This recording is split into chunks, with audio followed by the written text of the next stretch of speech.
Okay, the map given shows the relationship between three streets. Suppose that the measure of angle 1 and the measure of angle 2 added together equals 180. Are Maple and Elm Street parallel? Yeah, this is actually, this is, they are same side interior angles, okay? And if you know that the same side interior angles are congruent, then you know the lines are parallel or the streets are parallel. And actually, since you're proving the lines parallel, or the streets parallel, it is the converse.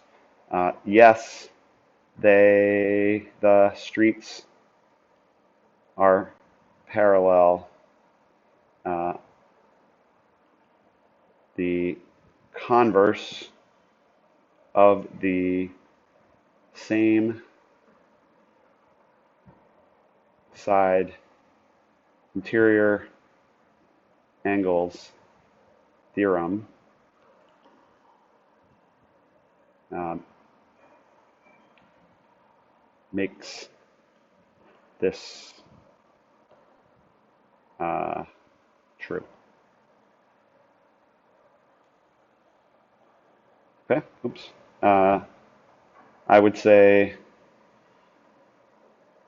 that's a solid answer. I hope that helps. So again, if you know that the oops, if you know that the angles are supplementary, then the only way that that's true if those lines are parallel is you can prove that those lines are parallel.